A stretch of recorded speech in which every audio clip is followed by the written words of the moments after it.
Assalamualaikum warahmatullahi wabarakatuh. Saya Mbak Yayuk, pemilik sekaligus host di channel ini yang akan membawakan kisah nyata untuk kalian semua. Tolong anggap cerita ini hanya sekedar hiburan dan pelajaran saja.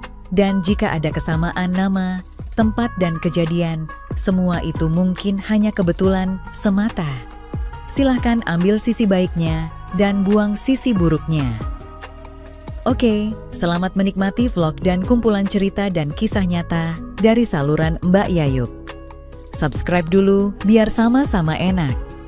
Nah, sebelum mulai ceritanya, mari perkenalkan dengan tokoh utama dalam kisah ini, tapi semua nama akan disamarkan demi privasi.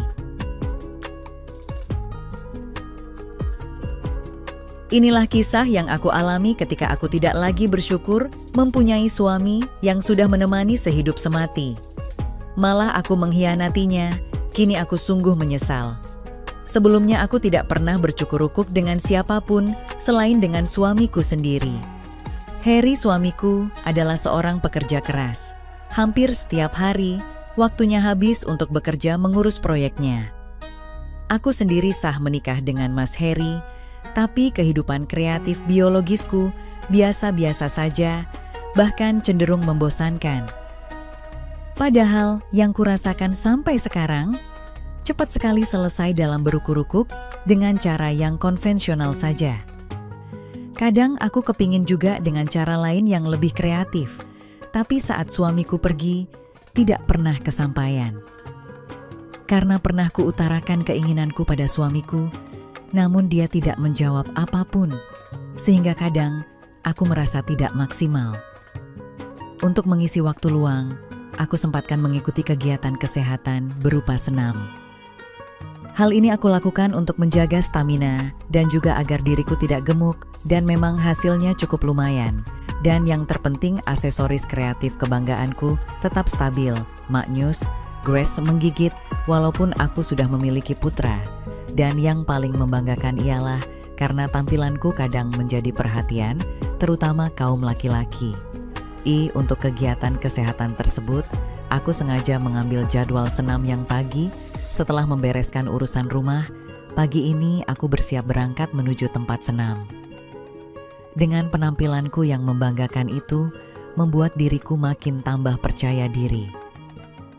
Kaum Adam, mana yang tidak akan terwadidau awok-awok dengan penampilanku? Mungkin suamiku biasa aja, tapi hampir semua laki-laki yang melihatku pasti merinding disko. Pagi ini berbeda sekali situasinya. Karena tempat senam hampir penuh, maka aku duduk sendiri di tepi sambil mempersiapkan baju senamku. Saat aku menuju ke kamar ganti, ku dengar ada beberapa suara ibu-ibu cekikikan sambil menceritakan pengalamannya, dan terdengar suka sekali sama berondong untuk sparring partner berkreasinya. Padahal kelihatan dia itu paling pendiam ya di sini. Ternyata hihihi. Terdengar kalimat tersebut diucapkan oleh salah satu ibu-ibu. Mak deh, agak berdebar juga aku mendengarnya. Pembicaraan pun terus berlangsung. Secara tidak sadar aku terbawa ikut memikirkan si Aji itu. Apakah Aji itu pelatih senam yang baru melatih di tempatku? Kalau lihat cirinya pendiam dan acuh sih memang dia, gumamku dalam hati. Tanpa terasa tanganku telah berkreasi di antara dua dunia. Tapi cepat-cepat ku buang pikiran buruk itu. Aku tidak ingin terjadi sesuatu. Tetapi anehnya, semakin kupikir, semakin berkecamuk pula pikiran kreatifku tentang dia. Tapi aku tidak pernah sedikit pun ikut di dalamnya. Apakah Aji itu yang dibicarakan ibu-ibu itu atau bukan? Pertama kali masuk, Aji memang sempat grogi disoraki oleh ibu-ibu. Bahkan sempat membuat wajahnya memerah karena saking canggungnya dia. Dan ketika saat perkenalannya ibu-ibu sempat menanyakan tentang statusnya. Bahkan salah satu ibu ada yang nyeletuk menanyakan sesuatu yang sangat privasi bagi Aji dan hanya dijawab dengan senyuman saja. Tok, tok, tok. Aku terkejut mendengar pintu kamar ganti diketok dari luar, Mungkin cukup lama juga aku berada di kamar ganti. Cepat-cepat ku kemasi barangku dan menuju halaman senam. Di sana masih banyak ibu-ibu bergerombol menunggu waktu senam berlangsung. Aku duduk sendiri sambil minum teh hangat. Tiba-tiba di sebelahku duduk 4 ibu-ibu yang nampaknya cukup centil dengan usia yang bervariasi. Sambil berbasa-basi, dia memperkenalkan diri dan aku agak terkejut karena suara dan namanya sama dengan yang aku dengar di kamar ganti tadi. Jeng Ayu, sudah lama ikut di sini? Udah pernah nyoba-nyoba rasa lain gak? Enak iho Jeng, rugi kalau nggak mencobanya. Celetuknya dengan berbisik lirih sambil sesekali melirik. Merah wajahku rasanya. Karena selama ini tidak pernah aku temukan orang yang bicara terbuka seperti itu. Aku sempat gelagapan. Dan serempak 2 ibu tadi tertawa berbahak-bahak. Masa Jeng Ayu iya Wong, sekarang fasilitas sudah banyak, kok tidak dipergunakan, bawa happy saja Jeng Ayu. Kalau habis, ya dibuang toh, jangan dibawa pulang bungkusnya, bisa bahaya. Yang kadang bikin acara kreatif enjoy bersama dan tertutup sekali iho. Tidak semua ibu boleh ikutan di sini. Tak lihat Jeng Ayu mulai pertama ikut senam, tidak pernah ada teman dan menyendiri. Apa salahnya kalau bergabung dan menikmati menu kreasi baru kami? Rumpi mereka yang semakin seru. Gila orang-orang ini, batinku. Belum sempat aku berpikir dan menjawab, mereka menyela lagi. Sudah iya, Jeng Ayu ikut aja, rahasia pasti terjamin kok, dan yang penting ada menu baru. Saat itu, aku jadi berpikir yang bukan-bukan. Seandainya bisa kulakukan bagaimana? Dan melintaslah bayangan Aji dengan segala yang dipunya. Aji seolah datang dan memberi makanan yang kuinginkan, yang tak kudapat dari Mas Heri. Seakan Aji paling beda. Besar dan panjang kali lebar. Malam pun tiba, aku sangat menginginkan sesuatu yang kreatif malam ini. Ku coba dekati suamiku, dia sudah tertidur lelap, tergambar kelelahan di wajahnya. Ku coba membangunkan dia, tapi dia menolak dan hanya kekecewaan yang kudapat.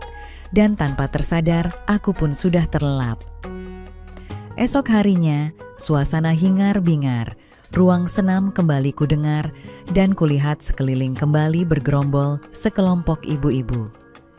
Saat senam telah berakhir, lalu ibu-ibu mengajak menuju tempat yang telah disediakan. Aku pun hanya mengikutinya saja karena penasaran. Sebuah rumah yang cukup bagus, dengan halaman luas. Aku membuka pintu dengan kunci yang telah disediakan dan kulihat ada kamar yang tertutup. Setelah ngobrol-ngobrol sejenak, beberapa ibu masuk kamar mandi untuk membersihkan diri dan tak lama kemudian mereka ada yang pulang. Aku bingung melangkah antara iya dan tidak, tetapi aku juga teringat kisah imajinasi kreatifku dengan Aji. Aku terketuk ingin mencobanya, kulangkahkan kaki dengan berdebar, lalu aku kembali duduk di ruang tamu. Kunyalakan televisi untuk menepis kegugupanku, ku ganti channel per channel.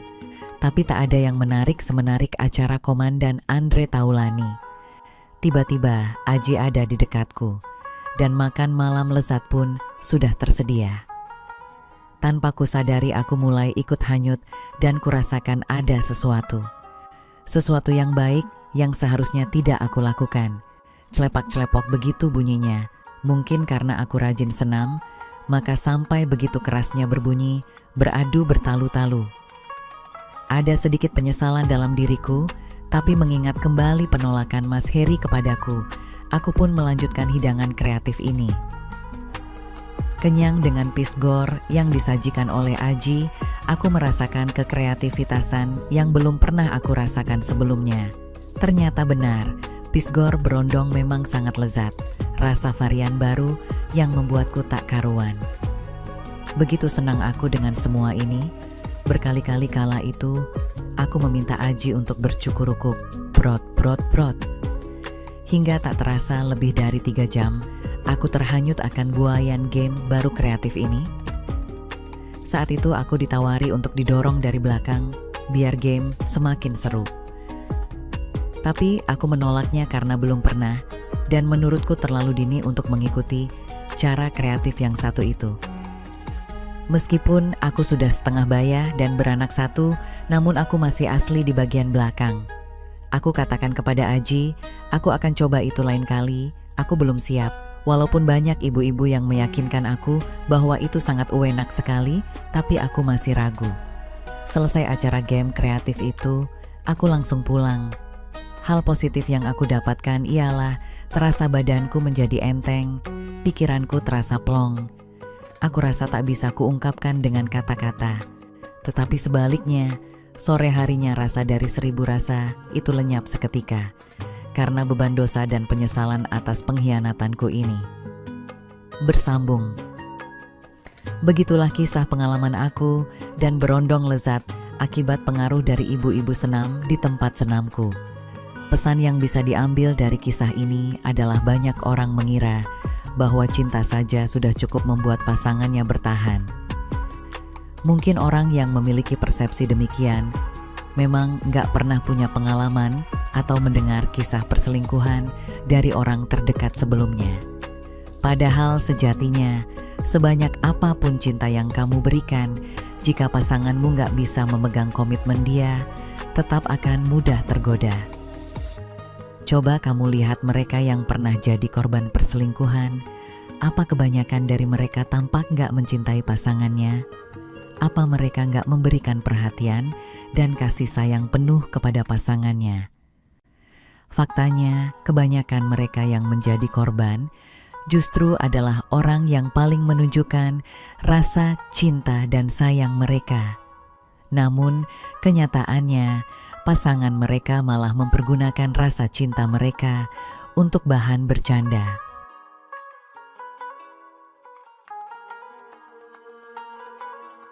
Oke teman-teman, segitu dulu kisah ini. Semoga teman semua bisa terhibur ya.